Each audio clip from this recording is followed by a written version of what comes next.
इससे पहले वाले में पढ़ रहा था थोड़ा सा मॉलिक्यूलर डिस्पर्सन। तो मॉलिक्यूलर डिस्पर्सन क्या होता है? ट्रू सॉल्यूशन है। इसका particle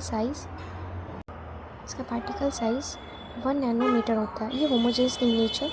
in this particle are not visible even under microscope. हम लोग माइक्रोस्कोप से भी अगर मॉलिक्यूलर डिस्पर्सन देखेंगे, जैसे साल्ट सोल्यूशन और सॉल्ट सोल्यूशन, शुगर सोल्यूशन को देखेंगे तो नहीं दिखेगा। अगर इलेक्ट्रॉन से भी देखेंगे, इलेक्ट्रॉन के माइक्रोस्कोप से भी देखेंगे तो भी हमें उसका सॉल्यूशन में कोई पार्टिकल्स कुछ भी नहीं दिखेगा, क्योंकि होमोजेनियस है। ना ही इसमें टिंडल इफेक्ट भी नहीं दिखने को मिलेगा। ठीक है। कोलॉइडल डिस्पर्सन क्या होता है?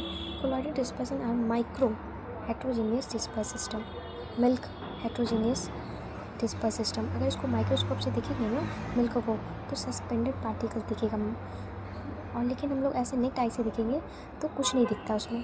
ठीक है। तो इसी को बोलेंगे कोलाइडल डिस्पर्सन, जिसका साइज़ 1 नैनोमीटर से 1000 नैनोमीटर तक होता है। They are heterogeneous but appear homogeneous. वो देखने में लगता है होमोजेनियस है, ठीक है, लेकिन नेक्ड आई से देखने से लगता है होमोजेनियस, लेकिन हम लोग माइक्रोस्कोप से देखेंगे तो हेट्रोजीनियस होता है, क्योंकि उसका पार्टिकल सस्पेंडेड रहता है। Particle are not visible to naked eyes but can be seen under a microscope, जैसे मिल्क फॉग ये हो गया। ठीक है, समझ गए। कोर्स डिस्पर्स्ड, इसका साइज़ तो बहुत बड़ा होता है। ठीक है, जैसे कि चॉक को हम लोग पानी में मिलाते हैं तो वो सेडिमेंट हो जाता है थोड़ी देर बाद। जब तक मिला रहे उसको तब तक मिलता है, उसके बाद सेडिमेंट हो जाता है, नीचे जाके बैठ जाता है, तो वो ईजिली दिख जाता है।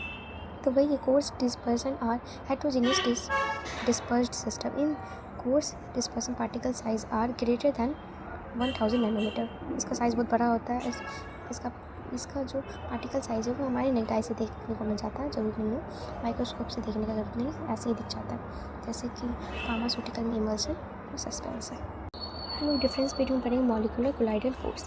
पहले प्रॉपर्टी देखते हैं। प्रॉपर्टी क्या क्या है कि पार्टिकल साइज़ कैसा है, विजिबिलिटी, डिफ्यूजन, सेडिमेंटेशन, फिल्ट्रेशन। जैसे मॉलिक्यूलर कोलाइडल फोर्स, तो मॉलिक्यूलर का पार्टिकल साइज़ होता है लेस दैन 1 नैनोमीटर, वही कोलाइडल का होता है 1 नैनोमीटर से 1000 नैनोमीटर, और कोर्स का तो ग्रेटर दैन 1000 नैनोमीटर।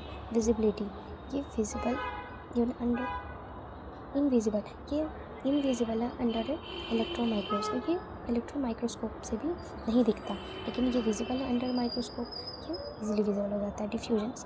डिफ्यूजन का मतलब होता है high concentration to the low concentration. इसमें रैपिड डिफ्यूजन होता है, इसमें स्लो, वेरी स्लो, इसमें कोई डिफ्यूजन नहीं। इसका पार्टिकल साइज इतना बड़ा होता है कि क्या ही डिफ्यूज होगा। इसका पार्टिकल साइज फिर भी थोड़ा सा इसके कंपेरिजन में थोड़ा छोटा होता है, इसलिए इसमें वेरी स्लोली होता है। इसका पार्टिकल साइज तो बहुत छोटा होता है। रैपिड डिफ्यूजन होता है। सेडिमेंटेशन, इसमें कोई सेडिमेंटेशन नहीं, क्योंकि अच्छे से डिसॉल्व हो जाता है। इसमें जब हम सेंट्रीफ्यूगल फोर्स देंगे तब इसमें सेडिमेंटेशन होगा।